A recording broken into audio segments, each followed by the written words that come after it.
gender equality is also in our interest as men. If you listen to what men say about what they want in their lives, gender equality is actually a way for us to get the lives we want to live. Gender equality is good for countries.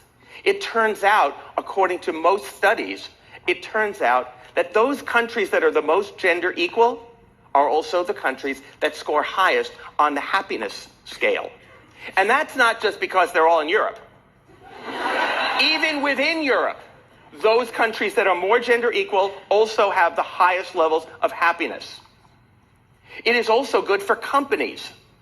Research by Catalyst and others has shown conclusively that the more gender equal companies are, the better it is for workers, the happier their labor force is. They have lower job turnover. They have lower levels of attrition. They have an easier time recruiting. They have higher rates of retention, higher job satisfaction, higher rates of productivity.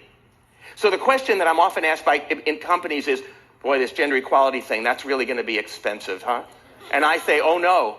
In fact, what you have to start calculating is how much gender inequality is already costing you. It is extremely expensive. So it is good for business. And the other thing is, it's good for men. It is good for the kind of lives we want to live. Because young men, especially, have changed enormously. And they want to have lives that are animated by terrific relationships with their children. They expect their partners, their spouses, their wives to work outside the home and be just as committed to their careers as they are. Younger men today expect to be able to balance work and family. They want dual career couples. They want to be able to balance work and family with their partners. They want to be involved fathers.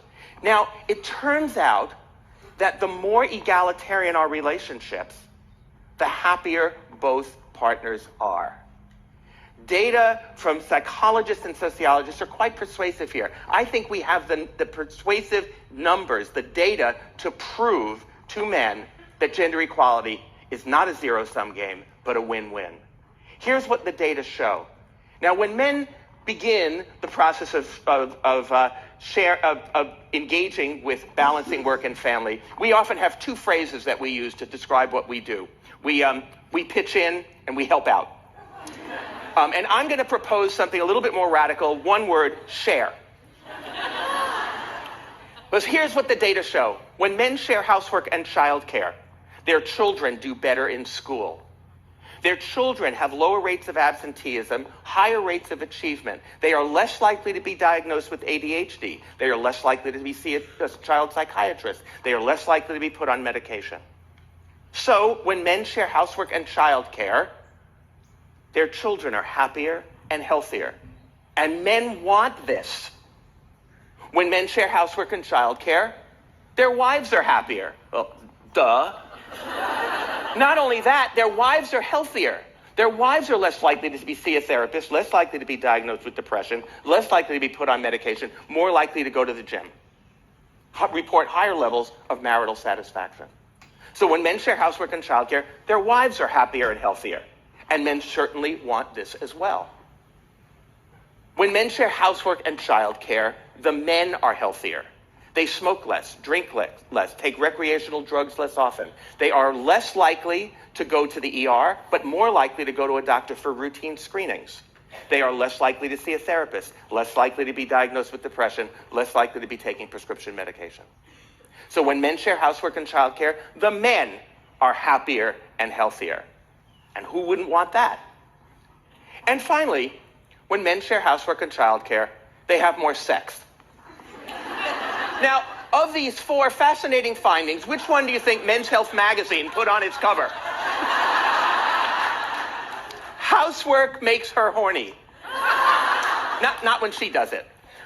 Now, I will say, just to remind the men in the audience, these data were collected over a really long period of time, so I don't want listeners to say, okay, I think I'll do the dishes tonight. These data were collected over a really long period of time. But I think it shows something important. When Men's Health magazine put it on their cover, they also called it, you'll love this, chore play.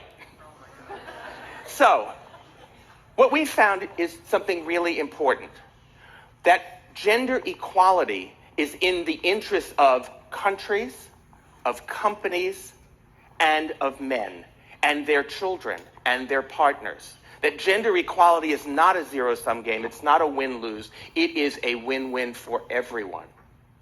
And what we also know is we cannot fully empower women and girls unless we engage boys and men.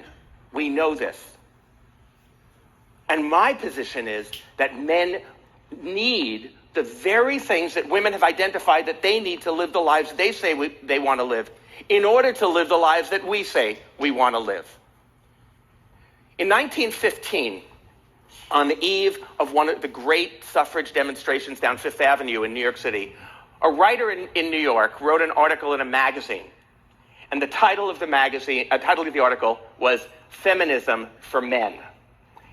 And this was the first line of that article. Feminism will make it possible for the first time for men to be free. Thank you.